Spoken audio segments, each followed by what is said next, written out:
Okay, what's up? So, tuturuan ko kayo kung paano mag-solve ng lab activities nang hindi mo kinokopya yung codes na kaklase mo.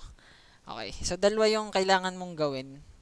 Kuwari, yung kuwari yung scenario ay pwede rin tong sa exam or yun sa nasa lab kayo tapos i-code nyo yung mga problems na binibigay. Okay, so parang kung paano ko din siya mag-solve. Okay, so dalawa yung kailangan mo gawin. So, una ay analyze mo yung problem. Yung pangalawa, kailangan mo i-code. Okay. Napaka-basic. Napaka-basic. Kaso, so, i-analyze mo yung problem kasi wag mo munang isipin yung kung paano mo siya i-code.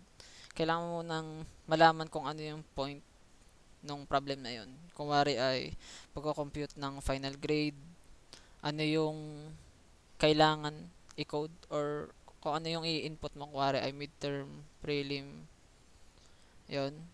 Tapos, kailangan mo munang intindihin kahit ilan mo siyang basahin, kahit marami mo siyang basahin. Okay lang yun. Hanggat maintindihan mo yung problem. Kasi hindi ka talaga makakapag-code ng ayos hanggat hindi mo alam yung mismong problem, yung gagawin mo. Okay, mahirap mag-code yun. Tapos, pag nalaman mo na yung kung paano yung gagawin, madali mo na siyang i-code. Okay? Kasi, kaso may dalawang problema dyan. Kasi minsan, alam mo na yung gagawin, kaso hindi mo alam kung paano mo i-code. Okay? Yung isa naman, hindi ko alam kung alam mo yung code. Sa ulo mo yung structure ng code, mga if else, for loop, pero hindi mo alam kung mag-build ng logic. Hindi mo naintindihan yung problem. Pero alam mo yung mga codes, pero hindi mo alam yung gagawin. So, ang una mong gagawin sa pag-a-analyze ng problem, kailangan mo siyang basahin talaga na nawawala na naman ako. Iniisip ko kasi yung sasabihin ko sunod eh. Okay, yung pinakaunang gagawin mo ay sa pag-analyze ng problem, ang ginagawa ko kasi dyan, tinatagalog ko yung problem para mas maintindihan ko. Pag di ko talaga maintindihan, sinusulat ko sa papel. Kasi, pag i-translate mo yung logic mo sa program, dapat siya ay parang step by step procedure. Kuwari, kukuha ka ng final grade. Kukuha ka sa user ng yung apat na grade, yung prelim hanggang final grade.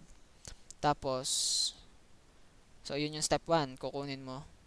Step 2 ay ipag-a-add mo, tapos i-average mo. Tapos step 3, ipiprint mo na or ilalabas mo na sa screen yung final grade. Pag alam mo na yung tatlong steps na yun, tsaka mo na siya i-code. Okay. Pero kailangan mo din may alam sa pagko-code. Kasi, paano ka kukuha ng input sa user? Alam mo bang code doon? Paano ka mag-a-add ng mga variables? Paano mo ilalabas yung output mismo?